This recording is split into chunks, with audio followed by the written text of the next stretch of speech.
നമസ്കാരം. നേർവഴിയിലേക്ക് ഏവർക്കും സ്വാഗതം. ഈ എപ്പിസോഡുകളിൽ നാം ചർച്ച ചെയ്തുകൊണ്ടിരിക്കുന്ന വിഷയം മദ്യപാനവും അതിൻ്റെ ഭവിഷ്യത്തുകളുമാണ്. കഴിഞ്ഞ എപ്പിസോഡിൽ നാം ചർച്ച ചെയ്തു മദ്യപാനം മൂലമുണ്ടാകുന്ന ശാരീരിക മാനസിക രോഗങ്ങൾ. ഇന്ന് നാം ചർച്ചയ്ക്ക് എടുത്തിരിക്കുന്ന വിഷയം മദ്യപാനം ഒരു വ്യക്തിയെ, ഒരു കുടുംബത്തെ, ഒരു സമൂഹത്തെ എപ്രകാരം തിന്മയിലേക്ക് കൊണ്ടുപോകുന്നു എന്നുള്ളതാണ്. ഈ ആക്സിഡൻറ്റ് ഏറ്റവും കൂടുതൽ ഈ മദ്യപാന്മാരുടെ മുഖാന്തരം എന്ന് പറയുമല്ലോ. ആക്സിഡൻറ്റ് മിക്ക നമ്മളെടുക്കുമ്പോൾ സ്റ്റഡി നടത്തുമ്പോൾ എന്താ അവർക്ക്, എന്തുകൊണ്ടാണ് അവർക്ക് ആ വണ്ടി ഓടിക്കാൻ പറ്റാത്ത അവരുടെ എന്താണെന്ന് സാറൊന്ന് വിശദീകരിക്കുക. ഈ മദ്യം കഴിക്കുമ്പോൾ നമ്മുടെ കോൺഫിഡൻസ് അല്ലെങ്കിൽ ചലഞ്ചസ് എടുക്കാനായിട്ടുള്ള ശക്തി അമിതമായി വർദ്ധിക്കുന്നു. പക്ഷെങ്കിൽ നമ്മുടെ പ്രിസിഷൻ അല്ലെങ്കിൽ ഒരു കാര്യങ്ങൾ മനസ്സിലാക്കാനോ കാഴ്ചശക്തിയോ അല്ലെങ്കിൽ റിഫ്ലക്സസ് പെട്ടെന്ന് ബ്രേക്ക് ഔട്ടാണുള്ള ആ ഒരു എഫക്റ്റ്, അങ്ങനെയുള്ള കാര്യങ്ങൾ നമ്മുടെ ശരീരം ശരിക്കും പ്രവർത്തിക്കാതെയും വരുന്നു. അപ്പോൾ നമുക്ക് അമിതമായ ഒരു മനോബലം ലഭിക്കുന്നു. അമിതമായ മനോബലം ലഭിക്കുമ്പോൾ അമിതമായിട്ട് നമ്മൾ വേഗത്തിൽ വിടുന്നു, പല രീതിയിലുള്ള റിസ്ക് ഏറ്റെടുക്കുവാനായിട്ടും തയ്യാറാകും. പക്ഷെങ്കിൽ ശരീരം അതിനനുസരിച്ച് പ്രവർത്തിക്കുന്നില്ല. അങ്ങനെ വരുമ്പോൾ നമ്മുടെ ജഡ്ജ്മെന്റ്, തീരുമാനം തെറ്റിപ്പോകുന്നു, വളരെ അപകടങ്ങൾ ഉണ്ടാകും. അതാണ് ഈ അപകടം ഉണ്ടാകുന്നതിൽ ഇത് കൂടുതൽ കാരണം എന്ന് പറയുവാൻ സാധിക്കുന്നത്. കാരണം മിക്കവാറും അപകടങ്ങൾ എടുത്തു കഴിഞ്ഞാൽ ഇവര് ബ്ലഡ് ടെസ്റ്റ് ഒക്കെ ചെയ്ത് കഴിയുമ്പോഴത്തേക്ക് ഇവരെല്ലാം മദ്യപിച്ചിട്ടുണ്ട്. സാർ, ഇതിന് നിയമങ്ങളില്ലേ? നമുക്ക് ഇത് നിയമങ്ങളുണ്ട്.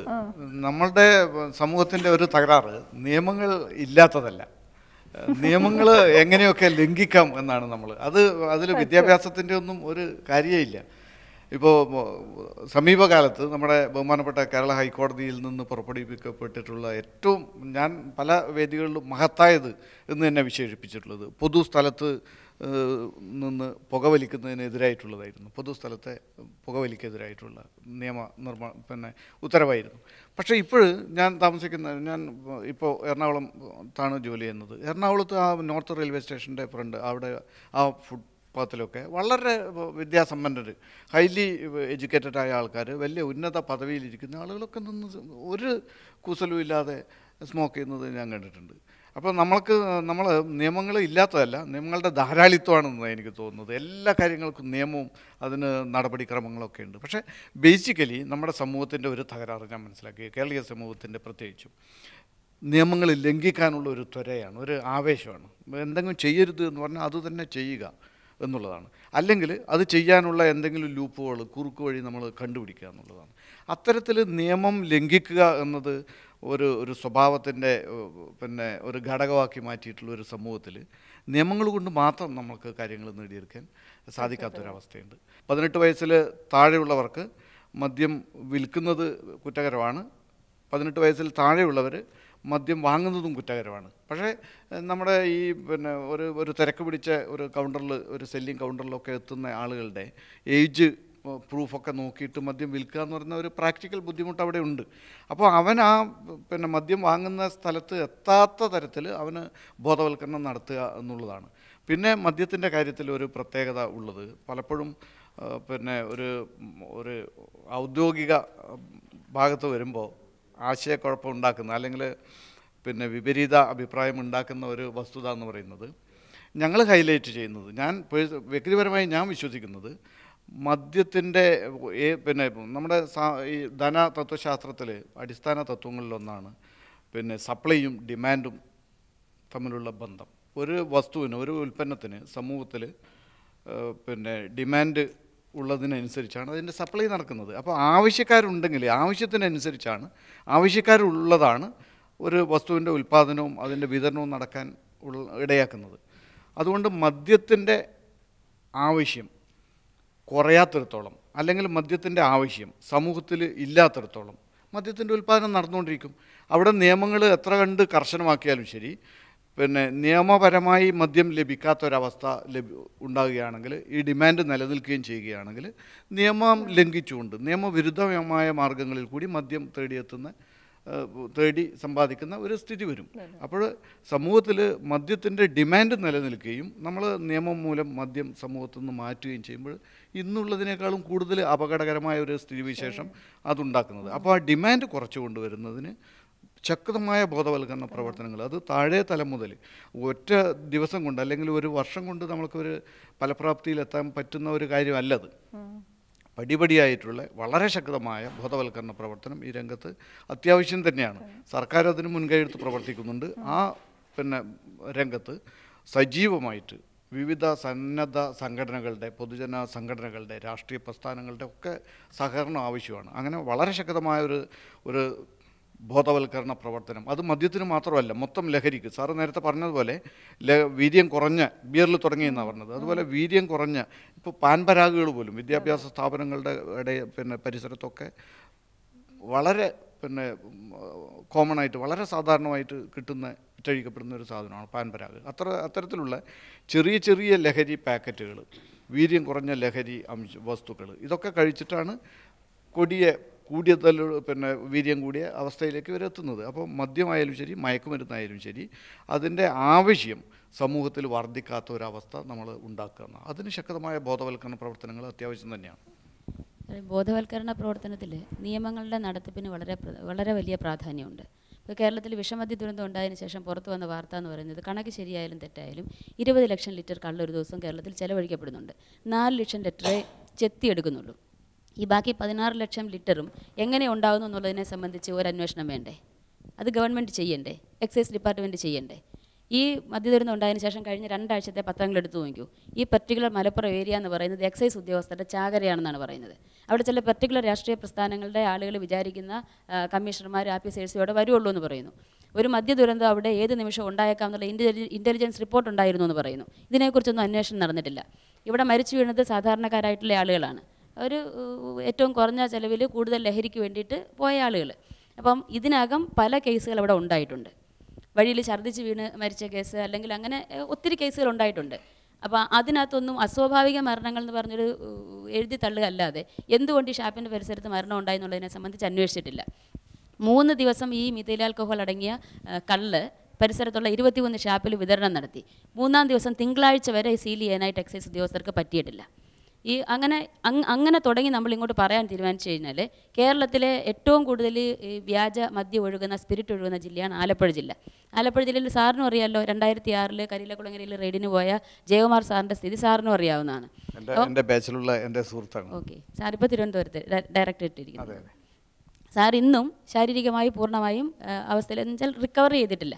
അപ്പോൾ ഈ ജില്ലയിൽ അവിടെയുള്ള എക്സൈസ് ഓഫീസർമാർക്ക്, നമുക്കിത് നേരിട്ട് കിട്ടുന്ന വാർത്തകളല്ല, പത്രങ്ങളിലോ മറ്റേതെങ്കിലും ചാനലിലൂടെ കിട്ടുന്ന വാർത്തയാണ്.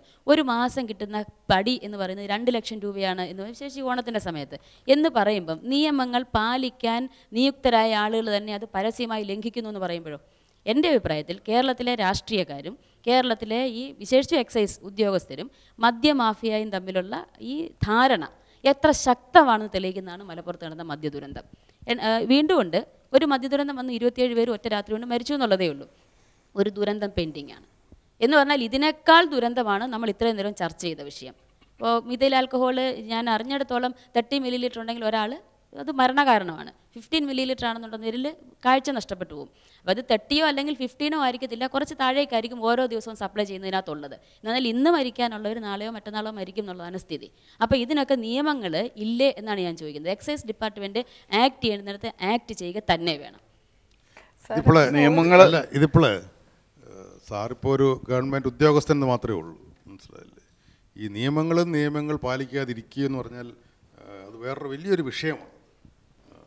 കാരണം അത് ഈ രംഗത്ത് മാത്രമല്ല, എല്ലാ രംഗങ്ങളിലും അത് ബാധിക്കുന്നുണ്ട്. കാരണം ഈ രംഗത്ത് ഇതുണ്ട് എന്നുള്ള കാര്യങ്ങൾ വളരെ വ്യക്തമായിട്ട് എല്ലാവർക്കും അറിയാം. എന്നാൽ അത് എല്ലാ രംഗങ്ങളിലും ഉണ്ട്. അപ്പോൾ കേരളത്തിൽ ആകമാനമേ ഒരു ഡെവലപ്മെൻറ്റ് അല്ലെങ്കിൽ മനുഷ്യരുടെ ചിന്തകളിലുള്ള അല്ലെങ്കിൽ മനുഷ്യരോടുള്ള സ്നേഹം വർദ്ധിച്ചെങ്കിൽ മാത്രമേ ഈ പ്രശ്നങ്ങൾക്ക് ഒരു പരിഹാരം ഉണ്ടാകത്തുള്ളൂ. അത് നമ്മുടെ മനുഷ്യർക്കുള്ളൊരു പ്രധാന കുഴപ്പം, മുമ്പേ ആദ്യം ഇവിടെ മാഡം ചോദിച്ചപ്പോൾ പറഞ്ഞില്ലേ, മനുഷ്യർക്ക് ഇന്ന് കേരളത്തിലൊരു പ്രത്യേകത, തമ്മിൽ യാതൊരു ബഹുമാനവുമില്ല. അല്ലെങ്കിൽ ഒരു സ്നേഹത്തോടുകൂടി ഒരു നമ്മുടെ സഹജീവിയെ കാണുവാൻ യാതൊരു ചിന്താഗതിയും ഒരുത്തർക്കും ഇല്ല. അപ്പോൾ അതാണ് ഇവിടുത്തെ ഒരു ഏറ്റവും വലിയ പ്രശ്നമായിട്ടുള്ളത്.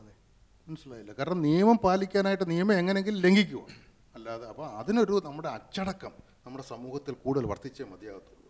കാരണം ഇപ്പോൾ ഈ കറപ്ഷൻ അല്ലെങ്കിൽ എക്സൈസ് ഡിപ്പാർട്ട്മെൻറ്റും മറ്റ് ഡിപ്പാർട്ട്മെൻറ്റുമായിട്ടുള്ള ബന്ധങ്ങൾ, ബാക്കി എല്ലാ തുറകളിലും നടക്കുന്ന കറപ്ഷൻസ് ഇവിടെ നമുക്കെല്ലാം അറിയാം. അപ്പം ഈ ചോദിച്ച ചോദ്യങ്ങളെല്ലാം വളരെ നല്ല ചോദ്യങ്ങളാണ്. പക്ഷേ ഇതിനൊന്നും കൃത്യമായിട്ട് ഇപ്പോൾ സാറിന് മറുപടി പറയാൻ പറ്റത്തില്ല. എങ്കിലും ഞാൻ പറഞ്ഞോട്ടെ, കൃത്യമായ മറുപടി സാറ് പറഞ്ഞതുപോലെ തന്നെ എൻ്റെ കയ്യിലില്ല. അവിടെ സംഭവിച്ചത് എന്തൊക്കെയാണെന്നുള്ളത് പത്രങ്ങളിൽ വന്ന വാർത്തയും പിന്നെ കുറേ ഡിപ്പാർട്ട്മെൻറ്റ് ചാനലിൽ കിട്ടിയ വാർത്തയും വിവരവും മാത്രമേ എൻ്റെ അടുത്തുള്ളൂ. പക്ഷേ ഉദ്യോഗസ്ഥന്മാരെന്ന് പറയുന്നത് സമൂഹത്തിൻ്റെ ഒരു ഭാഗം തന്നെയാണ്. അവരാ യൂണിഫോം അഴിച്ചു വെച്ച് പുറത്തേക്ക് ഇറങ്ങിയാൽ അവർ ഞാനും നിങ്ങളും ഉൾപ്പെടുന്ന സമൂഹത്തിൻ്റെ ഒരു ഭാഗമാണ്. അപ്പോൾ സമൂഹത്തിലുള്ള എല്ലാ തിന്മകളും എല്ലാ നന്മകളും അവരിലുമുണ്ട്. അവിടെ മലപ്പുറത്ത് എക്സൈസ് ഉദ്യോഗസ്ഥർ പിന്നെ അവരുടെ കൃത്യനിർവഹണത്തിൽ വീഴ്ച വരുത്തിയിട്ടുണ്ടെങ്കിൽ അതിന് ശക്തമായ നടപടിയെടുക്കും. അതിനുള്ള നിയമ സംവിധാനങ്ങൾ വേറെയുണ്ട്. ബഹുമാനപ്പെട്ട എക്സൈസ് കമ്മീഷണർ തന്നെ അദ്ദേഹം ഗവൺമെൻറ്റിന് സമർപ്പിച്ചിട്ടുള്ള പിന്നെ റിപ്പോർട്ടിൽ ആ കാര്യം സൂചിപ്പിച്ചിട്ടുണ്ട്. ആ ഉദ്യോഗസ്ഥർ പലരും അങ്ങനെ ആരോപിക്കപ്പെടുന്ന പല ഉദ്യോഗസ്ഥന്മാരും ഇപ്പോൾ സർവീസിന് വെളിയിലാണുള്ളത്. അവരുടെ പേരിൽ നടപടിയെടുക്കും. ഇങ്ങനെ നടപടിയെടുക്കണമെങ്കിൽ, ശക്തമായ നടപടിയെടുക്കണമെങ്കിൽ തീർച്ചയായും വളരെ ഉത്ബുദ്ധരായ ഒരു സമൂഹം കൂടി അതിൻ്റെ പിന്നിൽ വേണം. ഈ തെറ്റ് മാഡം ഇപ്പോൾ പറഞ്ഞല്ലോ, ഇത്ര കാലം എല്ലാവർക്കും അറിയുന്നതാണ് അവിടെ ഇങ്ങനെ സംഭവിച്ചിരിക്കുന്നു ഒക്കെ. അത് സംഭവിക്കുമ്പോൾ അതിന് നിയുക്തരായിട്ടുള്ള ഉദ്യോഗസ്ഥർ അവരുടെ ഡ്യൂട്ടി ചെയ്തില്ലെങ്കിൽ അത് അവരെ തിരുത്തുന്ന തരത്തിൽ അത് ചൂണ്ടിക്കാണിക്കാനുള്ള ഒരു സാമൂഹ്യ സംവിധാനം അവിടെ വേണമായിരുന്നു, ജനങ്ങൾ വേണമായിരുന്നു. ഇങ്ങനെ ഇതൊക്കെ നടക്കുന്നു എന്ന് ഒരു ഉദ്യോഗസ്ഥൻ ആ ജില്ലാ ലെവലിൽ അല്ലെങ്കിൽ ആ റേഞ്ച് തലത്തിൽ സർക്കിൾ തലത്തിലുള്ള ഉദ്യോഗസ്ഥൻ നടപടി എടുത്തില്ലെങ്കിൽ അത് അതിന് മുകളിലേക്ക് കംപ്ലയിൻറ്റ് ചെയ്യാനുള്ള ആർജവത്തോടു കൂടിയ ഒരു സമൂഹം വേണമായിരുന്നു. അപ്പോൾ സമൂഹത്തിൽ മൊത്തത്തിൽ ബോധവൽക്കരണം ആവശ്യമുണ്ട്. അതിൻ്റെ ഇല്ലായ്മ, അതിൻ്റെ അഭാവമാണ് അവിടെയും കണ്ടത്. അപ്പം അറിയപ്പെടുന്ന അല്ലെങ്കിൽ കണ്ടുപിടിക്കപ്പെടുന്ന ഉദ്യോഗസ്ഥർ മാത്രം ശിക്ഷിക്കപ്പെടുന്നു. ചിലപ്പോൾ കണ്ടുപിടിക്കപ്പെടാതെ പോകുന്നുണ്ടെങ്കിൽ അവർ രക്ഷപ്പെടുകയും ചെയ്യുന്നു. ആ ഒരവസ്ഥയുണ്ട്. അത് ജനങ്ങളുടെ ഇടപെടൽ ഇല്ലായ്മയാണ്. സാറ് ചൂണ്ടിക്കാണിച്ചെടുത്തേക്ക് തന്നെ ഞാനും വരുന്നത്. ജനങ്ങൾ നമ്മുടെ കേരള സമൂഹത്തിൽ പ്രത്യേകിച്ചും ഇപ്പോൾ എന്തെന്ന് പറയുമോ, വ്യക്തികൾ ഓരോ ചെറിയ തുരുത്തായിട്ട് മാറിയിരിക്കുന്നു. അപ്പുറം എന്ത് സംഭവിച്ചാലും എനിക്കൊന്നുമില്ല. ഉദ്യോഗസ്ഥന്മാർ കറപ്റ്റാണെങ്കിൽ എനിക്ക് പ്രശ്നമൊന്നുമില്ല. ഞാനുമായി ബന്ധപ്പെടുന്ന സമയത്ത് എന്താണ് നീക്കുപോക്ക് എന്നുള്ള കാര്യം മാത്രമേ ചിന്തിക്കുന്നുള്ളൂ. അത്തരത്തിൽ ബാക്കിയുള്ളവരുടെ അല്ലെങ്കിൽ മറ്റ് പൊതുസമൂഹത്തിൻ്റെ കാര്യങ്ങളൊന്നും എന്നെ ബാധിക്കുന്നില്ല. ഞാൻ എൻ്റെ കുടുംബം, അത് കുറച്ചുകൂടി ചുരുങ്ങിയാൽ ഞാൻ മാത്രം എന്നുള്ള നിലയിലേക്ക് വരുന്നു. ഞാൻ എൻ്റെ ഭാര്യ മക്കൾ, പിന്നെയും ചുരുക്കുകയാണെങ്കിൽ ഞാൻ മാത്രം, ആ തരത്തിൽ ചുരുങ്ങിപ്പോകുന്നു. അത്തരത്തിലുള്ള ഒരു മാനസിക അവസ്ഥ, സമൂഹത്തിൻ്റെ മൊത്തം മാനസിക അവസ്ഥയാണ് ഈ പ്രശ്നങ്ങൾക്ക് കാരണമാകുന്നത്. നമുക്ക് ഇവിടെ ചർച്ചയിൽ നമുക്കൊരു കാര്യം മനസ്സിലാകുന്നത്, നമുക്ക് ചിലപ്പം ഇവരെ പോലുള്ള സമിതികളെ ഏൽപ്പിക്കുവാണെങ്കിൽ, മദ്യവിരുദ്ധ സമിതികളെ റെയ്ഡ് ചെയ്യാനൊക്കെ അനുവദിപ്പിക്കുവാണെങ്കിൽ തീർച്ചയായിട്ടും ഇത് മാറിക്കിട്ടും. അല്ല, ഏൽപ്പിക്കുക എന്ന് ഞാൻ പറയുന്നില്ല. അങ്ങനെ പറയുമ്പോൾ നിയമം കയ്യിലെടുക്കാൻ അവരെ, പക്ഷേ അല്ലല്ല, പിന്നെ ഞാൻ അവരെ ഏൽപ്പിക്കണം എന്ന് പറഞ്ഞാൽ ഞങ്ങൾ കൈ കഴുകി മാറി നിൽക്കുക എന്നുള്ള ഒരവസ്ഥയാണ്. പക്ഷേ നിയമം നടപ്പിലാക്കുന്ന കാര്യത്തിൽ ജനങ്ങളുടെ സജീവമായ പങ്കാളിത്തം ആവശ്യമാണെന്ന് കാസർഗോഡ് 1998-99 സമയത്ത് കാസർഗോഡ് പിന്നെ കടപ്പുറത്ത് സ്ത്രീകളുടെ നേതൃത്വത്തിൽ വ്യാജമദ്യത്തിനെതിരായിട്ട് ഒരു വൻ പ്രക്ഷോഭം തുടങ്ങിയിരുന്നു. വളരെ വലിയ ചാനലുകളിലും മാധ്യമങ്ങളിലൊക്കെ ശ്രദ്ധിക്കപ്പെട്ട ഒരു സംഭവമായിരുന്നു അത്. അന്ന് ഞാൻ ആ സർക്കിളിൽ ജോലി ചെയ്തുകൊണ്ടിരിക്കുകയായിരുന്നു. അവിടെ അതുവരെ ഞങ്ങൾക്ക് ഈ കടപ്പുറത്ത് ചെന്നിട്ട് വ്യാജമദ്യ വിൽപ്പനക്കാരെ പിടിക്കാനോ അങ്ങോട്ട് കയറി ചെല്ലാനോ പറ്റുമായിരുന്നില്ല. അവിടെയുള്ള തൊഴിലാളികൾ മുഴുവൻ ഒറ്റക്കെട്ടായിട്ട് ഞങ്ങളെ എതിർക്കുമായിരുന്നു. ഞങ്ങളുടെ ഒരു ഇൻസ്പെക്ടറെ മീൻ വലയിൽ കുടുക്കി അവിടെ ഇട്ട് കളഞ്ഞ ഒരു സംഭവമൊക്കെ ഉണ്ടായിരുന്നു. പക്ഷേ ഈ സംഭവം ഉണ്ടായിക്കഴിഞ്ഞപ്പോൾ ഈ ഒരു ജനങ്ങൾ, അവിടെയുള്ള സ്ത്രീകൾ അവരുടെ അനുഭവത്തിൻ്റെ ആ പൊള്ളുന്ന അനുഭവങ്ങളുടെ അതിൻ്റെ എന്താ പറയേണ്ടത്, നെല്ലിപ്പലക എന്നൊക്കെ പറയുന്നില്ലേ, ആ അവസ്ഥയിലെത്തിയപ്പോഴാണ് അങ്ങനെ ഒരു പ്രതിരോധ സമരത്തിന് ഇറങ്ങി പുറപ്പെട്ടത്. അങ്ങനെ വന്നു കഴിഞ്ഞപ്പോൾ ഞങ്ങൾക്ക് അവരുടെ കൂടെ ഇറങ്ങി ജോലി ചെയ്യാനുള്ള നല്ലൊരു അന്തരീക്ഷം അവിടെ ഉണ്ടായി. അതോടുകൂടി ആ കടപ്പുറത്തുള്ള മുഴുവൻ വ്യാജ മദ്യവിൽപ്പനയും ഇല്ലാതാക്കാൻ ഞങ്ങൾക്ക് സാധിച്ചിരുന്നു. അവിടുന്ന് ഒരുപാട് പേരെ അറസ്റ്റ് ചെയ്തുകൊണ്ട് ആണുങ്ങൾ ആരും ഞങ്ങളെ എതിർക്കുകയോ ഞങ്ങൾക്കെതിരായിട്ട് മുദ്രാവാക്യം വിളിക്കുകയോ ചെയ്യുമായിരുന്നില്ല, സ്ത്രീകളെ പേടിച്ചിട്ട്. അത്തരത്തിലൊരവസ്ഥ. അങ്ങനെയുള്ള ജനകീയ ഇടപെടലുകൾ, ജനകീയ പ്രതിരോധ സംഘങ്ങളുണ്ടാവുകയും അവരുടെ ജനകീയ ഇടപെടലുകൾ ഔദ്യോഗിക കാര്യങ്ങൾ, നിയമം നടപ്പിലാക്കുന്ന കാര്യത്തിലായാലും ശരി, അല്ലെങ്കിൽ സ്വയം സമൂഹത്തിനൊരു നടപടി ക്രമം ഉണ്ടാക്കിയെടുക്കുന്ന കാര്യത്തിലായും ശരി, അത്തരത്തിലുള്ള സജീവമായ ജനകീയ ഇടപെടലുകൾ എപ്പോഴും ഉണ്ടാവുന്നു അവിടെയൊക്കെ ഒരുപാട് മാറ്റം വരുത്താൻ സാധിക്കും. അതാണ് പറഞ്ഞത്, ഉദ്യോഗസ്ഥന്മാർ മൊത്തത്തിൽ കൃത്യനിർവഹണത്തിൽ നിന്ന് മാറി നിന്നിട്ട് അത് സന്നദ്ധ സംഘടനകളെ ഏൽപ്പിക്കണം എന്നല്ല ഞാൻ ഉദ്ദേശിച്ചത്. അങ്ങനെ ഒരു സംഭവം ഉണ്ടാവുകയും ചെയ്യരുത്. സാറ് സന്നദ്ധ സംഘടനകളുടെ കാര്യം പറഞ്ഞു, അത് വളരെ ശരിയാണ്. പക്ഷേ ഗവൺമെൻറ്റിൻ്റെ ഭാഗത്തു നിന്നും പരോക്ഷമായെങ്കിലും മദ്യപാനത്തെ പ്രോത്സാഹിപ്പിക്കുന്ന രീതിയിലുള്ള ഒരു നടപടിയും ഗവൺമെൻറ്റിൻ്റെ ഭാഗത്തു നിന്ന് ഉണ്ടാകരുത്. ഞാൻ നേരത്തെ തന്നെ പറഞ്ഞു, ഉദാഹരണമായിട്ട് ഓരോ വർഷവും ബാറുകളുടെ എണ്ണം കൂടിക്കൊണ്ടിരിക്കുകയാണ്. 40,000 ചതുരശ്ര കിലോമീറ്ററിൽ 50,000-ഓളം മദ്യശാലകളാണ് ഇന്ന് കേരളത്തിലുള്ളത്. അത് ഏത് പാർട്ടി ഭരിച്ചാലും ഇവരുടെ ഓരോ വർഷവും പുതിയ ലൈസൻസ് കൊടുത്ത് ബാറുകളുടെ എണ്ണം കൂടിക്കൊണ്ടിരിക്കുകയാണ്. അതുപോലെ തന്നെ ഓരോ രാഷ്ട്രീയ പാർട്ടികൾ ഭരിക്കുമ്പോഴും അവർ ചെയ്ത കാര്യങ്ങൾ ധവളപത്രമായിട്ടും അല്ലെങ്കിൽ പത്രങ്ങളിൽ പരസ്യമായിട്ടും ഒക്കെ അവർ കൊടുക്കാറുണ്ട്. എന്തുകൊണ്ട് ഗവൺമെൻറ്റിന് നേരിട്ട് ഇത്തരം കാര്യങ്ങളെക്കുറിച്ച് കുറേയൊക്കെ ബോധവൽക്കരണം നടത്തിക്കൂടാ? അതുപോലെ തന്നെ ഈ സെൻസർ ബോർഡിന് ഈ കാര്യത്തിൽ വളരെ കാര്യമായി ചെയ്യാൻ കഴിയും. സിനിമകളിൽ മദ്യപാനവും പുകവലിയും ചെയ്യുന്ന ദൃശ്യങ്ങൾ വളരെ മിനിമൈസ് ചെയ്യുകയോ അത് സെൻസർ ചെയ്ത് കളയുകയോ സെൻസർ ബോർഡിന് എന്തുകൊണ്ട് ചെയ്തുകൂടാ? സർക്കാർ ബോധവൽക്കരണത്തിൻ്റെ കാര്യത്തിൽ വളരെ ശക്തമായി ഇപ്പോൾ ഇടപെട്ട് പ്രവർത്തിക്കുന്നുണ്ട്. ഞങ്ങൾക്ക് ആവശ്യമുള്ള ഫണ്ട് തരുന്നുണ്ട്. സർക്കാരിൻ്റെ മദ്യനയത്തിൻ്റെ ഒരു ഭാഗമായിട്ട്, പ്രധാനപ്പെട്ട ഒരു ഭാഗമായി തന്നെ ബോധവൽക്കരണം, ലഹരി വിരുദ്ധ ബോധവൽക്കരണം, മദ്യത്തിന് എതിരായി മാത്രമല്ല, മദ്യത്തിനും മയക്കുമരുന്നിനും ഒക്കെ എതിരായിട്ട്, ലഹരി വസ്തുക്കൾക്ക് എതിരായിട്ടുള്ള ബോധവൽക്കരണം അതിൻ്റെ അജണ്ടയിൽ നയത്തിൻ്റെ ഭാഗമായി തന്നെ പെടുത്തിയിട്ടുണ്ട്. ഞങ്ങൾക്ക് അതിനുള്ള എല്ലാ സംവിധാനവും സൗകര്യങ്ങളും ഒരുക്കി തരുന്നുണ്ട്. പ്രധാനമായിട്ടും നമ്മൾ ചർച്ച ചെയ്യേണ്ട ഒരു വഴി ഈ സമൂഹത്തിൻ്റെ മദ്യപാനത്തോടുള്ള മനോഭാവത്തിൽ വന്ന മാറ്റം. ഇപ്പോൾ ഒരു 40 വർഷം മുമ്പേ മദ്യപാനം മോശമാണെന്ന് ഉള്ള ചിന്തയായിരുന്നു. എല്ലാം അതുകൊണ്ടാണ് തലമുണ്ടൊക്കെ ഇട്ട് രാത്രി പരുവത്തിൽ, കാരണം കള്ളിഷാപ്പ് ഒരു നിഗൂഢ സ്ഥലത്തെ കാണുമായിരിക്കും, കാരണം ആരും പബ്ലിക്കായിട്ട് പോയി.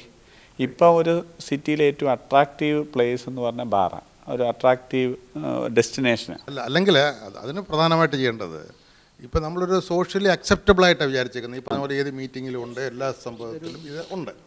എന്നാൽ അങ്ങനെ അല്ലാത്ത സമൂഹങ്ങൾ, ഇപ്പം ഞാൻ ഒരു ചർച്ച അതുപോലെ ഒരു സമൂഹത്തിനെ റെപ്രസെൻ്റ് ചെയ്യുക. ഞങ്ങളുടെ ഒരു സമൂഹത്തിൽ 1% 0.5% പേര് പോലും ഉപയോഗിക്കുന്നവരില്ല. കാരണം if they are using they will be excommunicated. അപ്പോൾ ഇപ്പോൾ എൻ്റെ ഫാമിലിയിൽ ഒരു 100 കസിൻസിൽ, ഒരു ഫസ്റ്റ് കസിൻ സെക്കൻഡ് കസിൻസിൽ ഒരാൾ പോലും മദ്യപിക്കുന്നതായിട്ട് അഥവാ ഉണ്ടെങ്കിൽ തന്നെ 100-ൽ പോലും ഇല്ല, ഒരു ഫാമിലിയിലെ കാരണം വളരെ ശക്തമായ ലഹരി വിരുദ്ധമായ ഒരു ധാരണ ഫാമിലിയിലും നമ്മൾ ജീവിക്കുന്ന സമൂഹത്തിലുണ്ട്. മദ്യത്തിൻ്റെ ദുരിതത്തെക്കുറിച്ച് വളരെ നേരിട്ട് കണ്ടനുഭവിക്കുന്ന ഒരാളാണ് ഞാനൊരു അസ്ഥിരോഗദഗ്ധനായതുകൊണ്ട് റോഡപകടങ്ങൾ മൂലം ധാരാളം രോഗികൾ കാഷ്വാലിറ്റി ഡിപ്പാർട്ട്മെൻറ്റിൽ വരികയും അതിൽ പലരും വളരെ ഗുരുതരമായ പരിക്കുള്ളവരും ആയിട്ടാണ് കണ്ടുവരുന്നത്. ഇതിൽ പലരും ഇപ്പോൾ ഉദാഹരണമായിട്ട് ഒരാൾ, ഞാൻ ഇരിഞ്ഞാലക്കുട ലാൽ ഹോസ്പിറ്റലിൽ വർക്ക് ചെയ്യുമ്പോൾ ബൈക്ക് ആക്സിഡൻ്റായിട്ട് വന്നതാണ്. ആൾ ഒരു 4 വണ്ടിയെങ്കിലും ഇടിച്ച് ഈ 4 വണ്ടിക്കും ആക്സിഡൻ്റ് ഉണ്ടാക്കി 5ാമത്തെ ആക്സിഡൻ്റായിട്ടാണ് ഇങ്ങോട്ട് വീഴുന്നത്. അങ്ങനെ ഇങ്ങോരുടെ 3-4 എല്ലൊടിഞ്ഞ് ഒക്കെയാണ് വരുന്നത്.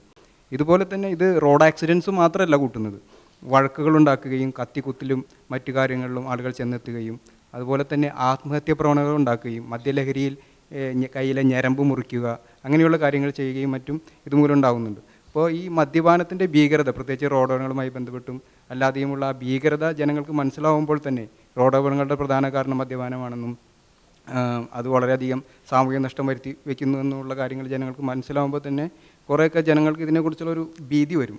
ഇതിൻ്റെ ഭാഗമായിട്ട് കേരളത്തിലെ അസ്ഥിരോഗദഗ്ധരുടെ സംഘടനയുടെ സംസ്ഥാന IT സെക്രട്ടറി എന്നുള്ള രീതിയിൽ അസോസിയേഷൻ്റെ സോഷ്യൽ സർവീസ് ആക്ടിവിറ്റിയുടെ ഭാഗമായി ഞാൻ കോളേജിലും പോലീസിലും NCCയിലും ബൈബിൾ കോളേജിലും സെമിനാറുകളിലും നഴ്സിംഗ് സ്ഥാപനങ്ങളുമെല്ലാം റോഡപകട പ്രഥമ ശുശ്രൂഷ സെമിനാർ, സാമൂഹ്യ വൈദ്യാതര സ്വയം സന്നദ്ധ പരിശീലന seminar, emergency medicine, disaster medicine seminar എന്നുള്ള രീതിയിൽ കേരളത്തിലും തമിഴ്നാട്ടിലും ഏകദേശം 50ഓളം സ്ഥലങ്ങളിൽ ഇത്തരത്തിലുള്ള സെമിനാറുകൾ നടത്തി. അസോസിയേഷൻ്റെ സോഷ്യൽ സർവീസ് ആക്ടിവിറ്റിയായും അല്ലാതെ ഇൻഡിപെൻഡൻ്റായും നടത്തി.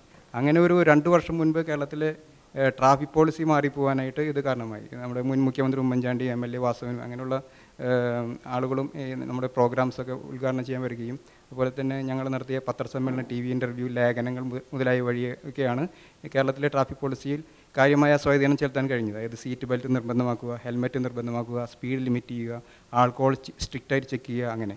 അങ്ങനെ മനോരമയിൽ വന്ന ഒരു 1.5 വർഷം മുമ്പ് വന്ന കണക്ക് പ്രകാരം ഏകദേശം 1000ഓളം ജീവനുകൾ ഓരോ ജില്ലയിലെ പ്രധാന പട്ടണങ്ങളിലും രക്ഷപ്പെടുന്നു എന്നാണ് ഞങ്ങൾക്ക് മനസ്സിലാക്കാൻ കഴിഞ്ഞത്. അപ്പോൾ ഇതിൻ്റെ ഭീകരത ജനങ്ങൾ മനസ്സിലാക്കണം എന്നുള്ളതാണ് ഒരു പ്രധാനപ്പെട്ട കാര്യം. മാസ് മീഡിയയുടെ പ്രചാരണത്തിൻ്റെ ശക്തിയെ സാർ എത്ര പേർക്ക് പ്രതിരോധിക്കാനായിട്ട് പറ്റും? ഞാൻ വേറൊരു ഉദാഹരണം പറയാം. ഒരു 2-3 വർഷം മുമ്പ് മറ്റൊരു സർവേയുടെ റിപ്പോർട്ട് വന്നത് കേരളത്തിലെ മെട്രോപൊളിറ്റൻ സിറ്റീസിലെ സ്ത്രീകളുടെ അമ്മമാരുടെ ഇടയിൽ നടന്നൊരു സർവേയുടെ റിപ്പോർട്ടാണ്. അമ്മമാരോട് ചാനൽ ചോദിക്കുന്നത് നിങ്ങളുടെ മക്കളെ ഭാവിയിൽ ആരാക്കാൻ ആഗ്രഹിക്കുന്നു എന്നാണ്. അപ്പോൾ അവരിൽ 60% ആളുകളും മറുപടി പറഞ്ഞത് ഒന്നിലും മോഡൽ അല്ലെങ്കിൽ സിനിമാ താരം ആക്കാൻ ആഗ്രഹിക്കുന്നു എന്നാണ് പറഞ്ഞത്. ചാനലിൻ്റെ റിപ്പോർട്ടർ എന്ന് പറയുന്നത് എന്നുവെച്ചാൽ അവരുടെ റിപ്പോർട്ടിൽ നിന്ന് അവർ യഥാർത്ഥത്തിൽ ഞെട്ടിപ്പോയി. അവർ പറയുന്ന ഒരു 10 വർഷം മുമ്പായിരുന്നെങ്കിൽ ഇങ്ങനൊരു റിപ്ലൈ അല്ല അമ്മമാരിൽ നിന്ന് വരുന്നത്. ഒന്നിൽ ഡോക്ടർ, എൻജിനീയർ, അധ്യാപകർ അല്ലെങ്കിൽ IAS, IFS അങ്ങനെയുള്ള ഒരു പ്രിഫറൻസ് ഓർഡർ ഉണ്ടായിരുന്നിടത്ത് ഇന്നിപ്പോൾ ഈ നിലയിലേക്ക് അമ്മമാരുടെ ചിന്ത മാറുന്നു എന്ന് പറയുമ്പോൾ പ്രചാരത്തിലിരിക്കുന്ന കാര്യങ്ങൾക്കൊരു സ്വാധീനം മുതിർന്ന തലമുറയിൽ ഉണ്ടാകുന്നെങ്കിൽ അത് കുഞ്ഞുങ്ങളെ എങ്ങനെ സ്വാധീനിക്കും? ഫാമിലിയിൽ കൂടി മാത്രമേ നമുക്കിത് ബിൽഡപ്പ് ചെയ്ത് കൊണ്ടുവരാൻ പറ്റത്തുള്ളൂ. മനസ്സിലായില്ല. അതുകൊണ്ട് നമ്മൾ ഫാമിലിയായിട്ട് നമ്മൾ ഈ കുഞ്ഞുങ്ങൾക്കാണെങ്കിൽ നമ്മൾ മാതൃകാപരമായിട്ട് കാര്യങ്ങൾ നടത്താൻ ബാധ്യസ്ഥരാണ്. അത് നമ്മൾ ഇതുപോലത്തെ മീഡിയയിൽ കൂടി ഇതുപോലത്തെ സെഷനിൽ കൂടെയൊക്കെ നമ്മൾ അറിയിച്ചു കഴിഞ്ഞാൽ മാത്രമേ ഇത് ഇമ്പ്രൂവ് ചെയ്ത് വരത്തുള്ളൂ. അത് തന്നെയല്ല സ്നേഹം. അതെ. പിന്നെ അതുപോലെ ഈ സ്നേഹം, ബഹുമാനം, മറ്റുള്ളവരും നമ്മുടെ കൂട്ടൊരു വ്യക്തിയാണ് എന്നുള്ള കാര്യങ്ങളൊക്കെ കുഞ്ഞുങ്ങളെ പറഞ്ഞ് മനസ്സിലാക്കി പഠിപ്പിച്ച് ആ കൾച്ചറിൽ തന്നെ കാര്യമായ വ്യതിയാനം വന്നില്ലെങ്കിൽ വളരെ അപകടകരമായ സ്ഥിതിയിലേക്കാണ് നമ്മളുടെ ഇപ്പോഴത്തെ പോക്ക്. അതുകൊണ്ട് family should start in the family. ഞാൻ മാത്രം ശരിയാകും. പ്രത്യേകിച്ച് നോട്ട് ചെയ്ത ഈ ആൽക്കഹോളിക് പേഴ്സണാലിറ്റിയിൽ കോമൺ ആയിട്ട് കണ്ട ഒരു കാര്യം, ഹിസ്റ്ററികളിൽ വളരെ രസകരമായി കണ്ടത്, മോസ്റ്റ് ഓഫ് ദ അഡിക്ട്സ്, ഈ ലഹരി അടിമകളിൽ മിക്കവരും ഒരു ഓവർ പ്രൊട്ടക്റ്റഡ് റിജക്റ്റഡ് ഫാമിലിയിൽ നിന്ന് വന്നവരെക്കാൾ കൂടുതൽ ഓവർ പ്രൊട്ടക്റ്റഡ് ഫാമിലിയിൽ നിന്നാണ് വന്നത്. ഈ ഓവർ പ്രൊട്ടക്റ്റഡ് ഫാമിലിയിൽ നിന്ന് വന്ന കുട്ടികളൊന്നും എല്ലാവരും സെൽഫിഷാണ്, സെൽഫ് സെൻറ്റേർഡാണ്. മറ്റൊരാളുടെ വികാരത്തെക്കുറിച്ചോ മറ്റൊരാൾക്ക് അവർക്ക് വരുന്ന ബുദ്ധിമുട്ടുകളെക്കുറിച്ചോ വിചാരമുള്ളവരല്ല. അവനവൻ്റെ കാര്യം എങ്ങനെയും നടക്കണം. ഇതാണ് സമൂഹത്തിലും ഏത് മാർഗത്തിൽ കൂടെ എൻ്റെ കാര്യം നടക്കണം. അവർ മാനിപ്പുലേറ്റേഴ്സാണ്. എങ്ങനെയും അവനവൻ്റെ കാര്യം സാധിക്കാൻ മറ്റുള്ളവർ, അത് ഈ മാനിപ്പുലേഷൻ പഠിച്ചത് സ്വന്തം മാതാപിതാക്കളെ മാനിപ്പുലേറ്റ് ചെയ്ത് പഠിച്ച, പിന്നെ അത് വിപുലമായ സമൂഹത്തിലെ ഒരു മാനിപ്പുലേഷൻ ഉണ്ട്. അതുകൊണ്ട് അപ്പനും അമ്മയും ആ ഫാമിലി കുട്ടികളുടെ മേലുള്ള അതോറിറ്റി. പണ്ട് നമ്മുടെ അമ്മച്ചി ഒരു കാര്യം പറഞ്ഞാൽ 2ാം ക്ലാസ്സുകാരിയായിരുന്നു, നോ എന്ന് പറഞ്ഞാൽ നോയ. അത് എത്ര പിള്ളേർ മാറ്റാൻ ശ്രമിച്ചാലും അവരുടെ നിലപാട് ശരിയെന്നുള്ള നിലപാടിൽ നിന്ന് മാറത്തില്ല. ഇന്നിപ്പം മിക്ക വീടുകളിലും കുട്ടികൾ ചൈൽഡ് സെൻറ്റേർഡ് ഫാമിലിയായിട്ട് മാറുകയും കുട്ടികളുടെ ആവശ്യങ്ങൾക്ക് വേണ്ടി മാതാപിതാക്കൾ അഡ്ജസ്റ്റ് ചെയ്യും. കുട്ടികളല്ല അഡ്ജസ്റ്റ് ചെയ്യുന്നത്, മാതാപിതാക്കൾ അഡ്ജസ്റ്റ് ചെയ്യും. ഇതുകൊണ്ട് ഇങ്ങനെയുള്ളവർ കൊച്ചിലെ തൊട്ടേ പണമായാലും മറ്റു